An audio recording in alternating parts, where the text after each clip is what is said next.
Baiklah,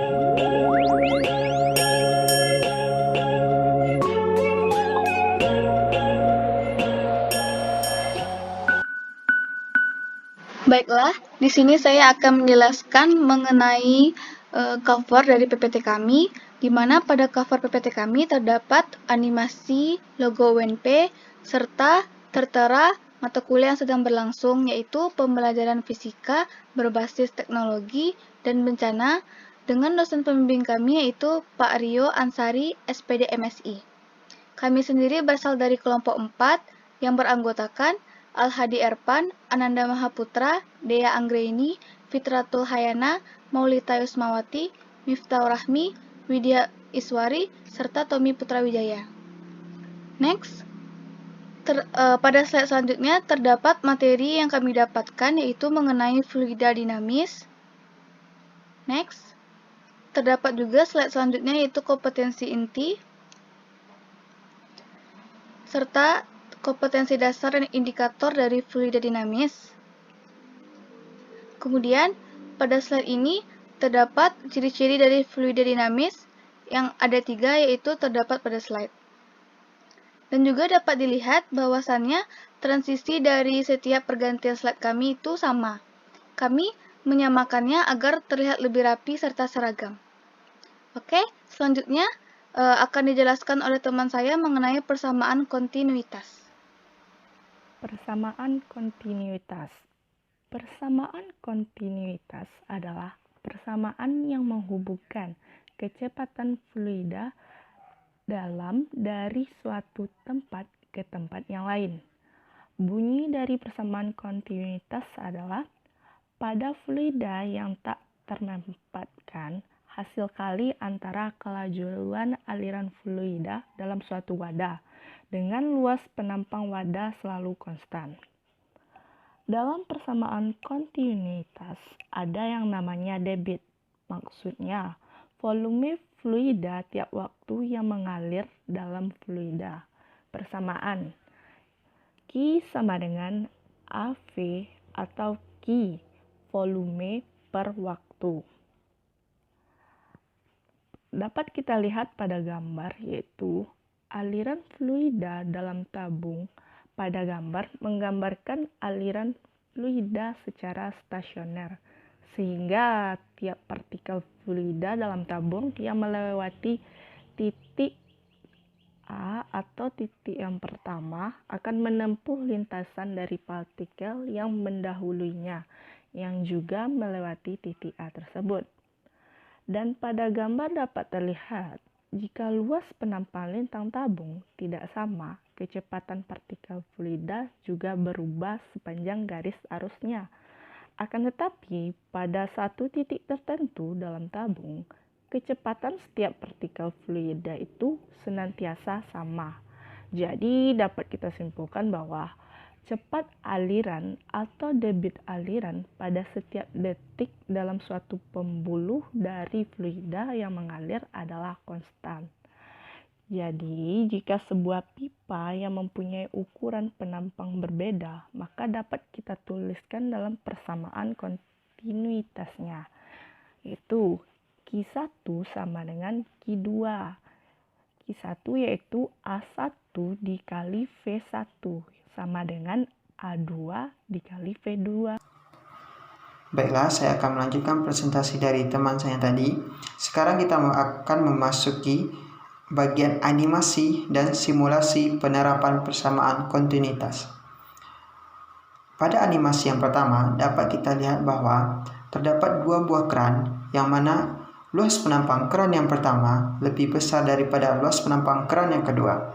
Hal ini berdampak pada wadah pada keran yang pertama lebih cepat terisi daripada wadah pada keran yang kedua. Hal ini sejalan dengan persamaan kontinuitas, yang mana semakin besar luas penampangnya, maka semakin cepat suatu wadah akan terisi. Selanjutnya masuk pada simulasi persamaan kontinuitas. Pada simulasi kali ini akan berlaku kepada benda yang memiliki luas penampang berbeda antara ujung satu dengan ujung satunya lagi, sehingga didapatkan persamaan Q1 sama dengan Q2, yang mana luas penampang pertama dikali dengan kecepatan pertama sama dengan luas penampang yang kedua dikali kecepatan yang kedua. Pada simulasi kali ini, kita akan mencoba mencari nilai salah satu variabel yang mana 3 variabel lainnya telah diketahui. Kita ambil contoh, kita akan mencari nilai dari luas penampang yang pertama. Maka akan keluar tampilan yang mana pada tampilan ini akan diminta input berupa kecepatan yang pertama, kecepatan yang kedua, serta luas penampang yang kedua. Misalnya kita masukkan kecepatan yang pertama itu adalah 4 dan kecepatan yang kedua adalah 2 serta luas penampang yang kedua adalah 2. Dengan menekan tombol hasil maka akan keluar hasil dari luas penampang yang pertama. Jika telah selesai, kita bisa menekan tombol home dan kembali kepada tampilan pertama, di mana pada tampilan kali ini tidak hanya A1 saja yang bisa kita cari, melainkan bisa mencari juga V1, A2, dan V2. Simulasi selanjutnya ialah simulasi debit fluida.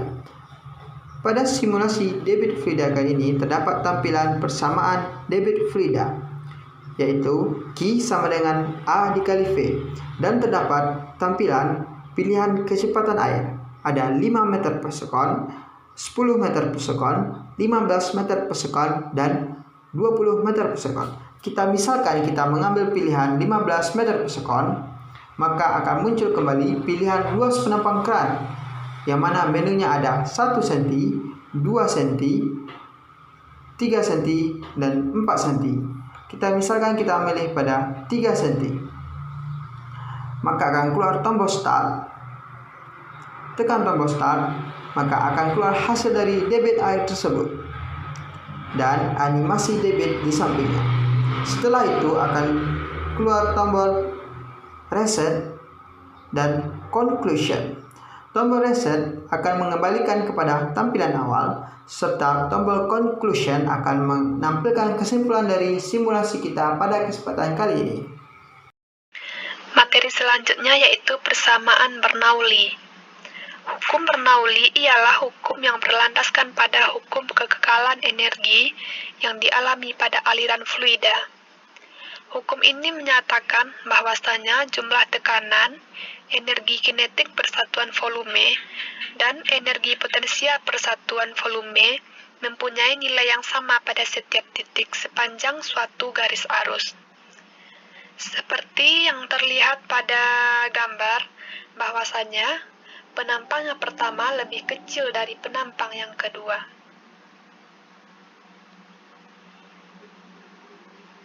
Sehingga dari gambar tersebut dapat kita ambil persamaan bahwa energi mekanik yang pertama akan sama dengan energi mekanik yang kedua. Nah, tekanan yang pertama ditambah energi kinetik yang pertama ditambah energi potensial yang pertama akan sama nilainya dengan tekanan yang kedua ditambah energi kinetik yang kedua ditambah energi potensial yang kedua.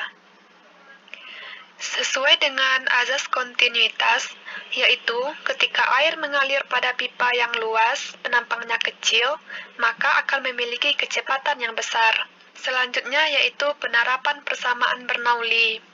Dapat kita lihat pada teorema Torricelli, yaitu kecepatan air pada lubang penyemburan sama dengan air yang jatuh bebas dari batas ketinggian air.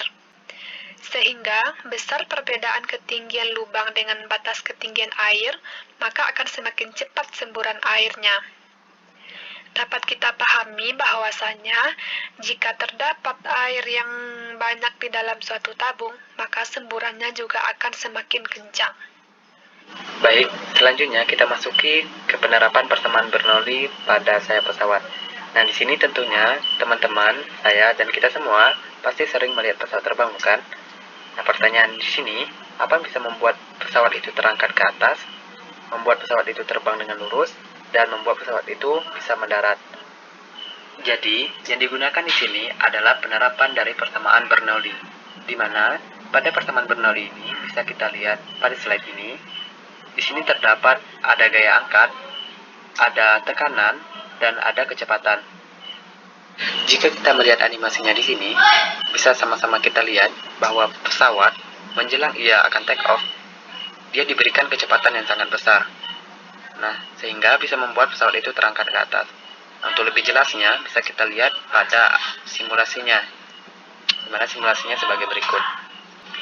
Nah, di sini ada sebuah simulasi yang telah kelompok kami buat, di mana simulasi ini menggambarkan pergerakan pesawat sesuai dengan penerapan hukum Bernoulli pada pesawat terbang. Di sini ada 3 syarat yang kami lampirkan, di mana syarat pertama yaitu syarat di mana pesawat itu bisa terangkat atau take off, di mana syaratnya tekanan di bawah lebih besar daripada tekanan di atas, dan kecepatan di atas lebih besar dari kecepatan di bawah, dan hal ini bisa membuat pesawat terangkat atau take off. Di sini bisa kita lihat pergerakannya. Untuk syarat yang kedua, di mana ini merupakan gerakan pesawat saat pesawat terbang dalam kondisi seimbang, di mana bunyi syaratnya adalah tekanan di bawah sama dengan tekanan di atas, dan kecepatan di atas sama dengan kecepatan di bawah. Dan gerakannya ada sebagai berikut. Untuk syarat yang ketiga, ini merupakan syarat di mana ketika pesawat akan landing atau mendarat, di mana syaratnya berbunyi, tekanan di bawah lebih kecil dari tekanan di atas, dan kecepatan di atas lebih kecil dari tekanan di bawah. Dan gerakannya adalah sebagai berikut. Sekian dan demikian penerapan persamaan Bernoulli pada pesawat terbang. Oke, selanjutnya pada slide ini kami akan menjelaskan mengenai penerapan konsep fluida dinamis pada venturimeter. Nah, dalam slide ini kami menampilkan ada 2 venturimeter, 2 jenis venturimeter. Yang pertama venturimeter dengan tanpa manometer dan venturimeter dengan manometer. Nah, di sini kami cuma menampilkan gambarnya saja, dan tujuannya agar siswa lebih memperhatikan ke guru dalam selama guru menerangkan. Nah, gambar ini menjadi media kami dalam menerangkan nantinya. Dan pada slide selanjutnya kami menampilkan rumus venturimeter untuk tanpa manometer dan dengan manometer. Oke, selanjutnya di sini kami menyajikan animasi penerapan persamaan Bernoulli. Animasinya berupa animasi penyemprot serangga. Nah, pada animasi tersebut, saat tombol ditekan, udara dipaksa keluar dan dimampatkan melalui lubang yang sempit, sehingga cairan memasuki tabung. Nah, semburan udara yang bergerak cepat ini menurunkan tekanan udara bagian atas tabung dan menyebabkan tekanan atmosfer pada permukaan cairan, memaksa cairan naik ke tabung. Berdasarkan prinsip inilah kami membuat animasi tersebut. Baiklah, selanjutnya saya akan membahas mengenai bagaimana pengaplikasian rumus fluida dinamis di dalam soal ataupun contoh soal. Di sini soal pertama ada sebuah pipa di dalam tanah. Di sana diketahui luas penampang pada pipa besarnya 5 meter kuadrat. Luas penampang pada pipa kecilnya 2 meter kuadrat. Dan di sana juga diketahui kecepatan aliran air pada pipa besarnya 15 meter per sekon. Dan yang ditanya berapa kecepatan air saat mengalir di pipa kecil. Sesuai dengan materi yang telah dijelaskan sebelumnya, di mana debit air atau debit fluida pada pipa pertama, pipa besar, sama dengan debit air pada pipa kecil. Di sana rumus debitnya yaitu luas penampang dikali dengan kecepatan aliran airnya. Setelah dimasukkan ke dalam rumus semuanya, didapatkan kecepatan air pada pipa kecil yaitu 37,5 meter per sekon. Jadi, di sini dapat disimpulkan semakin kecil nilai luas penampang pada pipa yang kecil, maka untuk kecepatan aliran pada pipa yang kecil tersebut akan semakin besar. Selanjutnya, soal nomor 2, yaitu tangki air dengan lubang kebocoran, seperti gambar, di mana jarak lubang ke tanah yang dilambangkan dengan H besar yaitu panjangnya 10 meter dan jarak lubang ke permukaan air 3,2 meter yang disimbolkan dengan H kecil.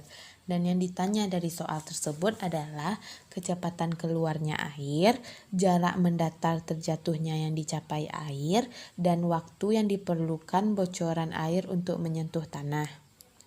Sesuai dengan materi sebelumnya, di sana soal tersebut merupakan penerapan dari persamaan Bernoulli, yaitu teorema Torricelli.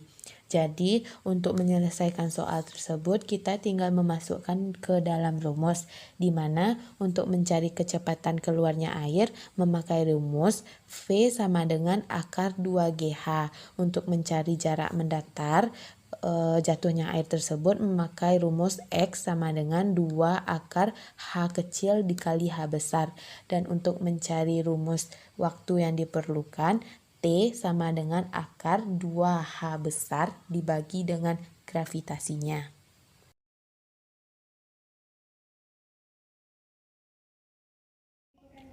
Pada bagian evaluasi, dilakukan dengan cara memberikan soal sebanyak 10 buah.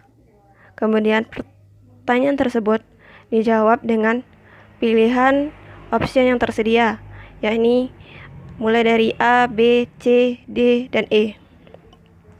Sebelum kepada pertanyaan, ada input yang perlu dimasukkan, yang ini nama dan juga kelas. Setelah itu, ada tombol mulai ujian yang diklik.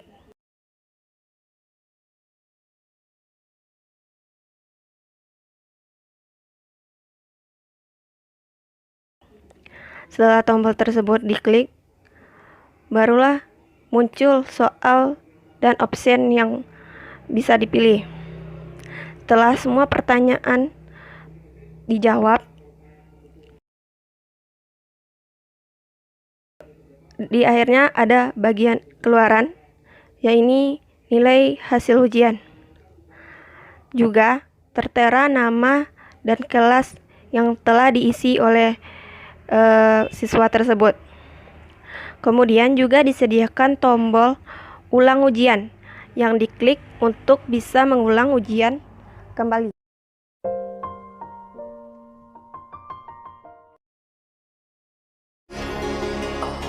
Everything has changed. It all happened for a reason. Down from the first stage. It isn't something we found.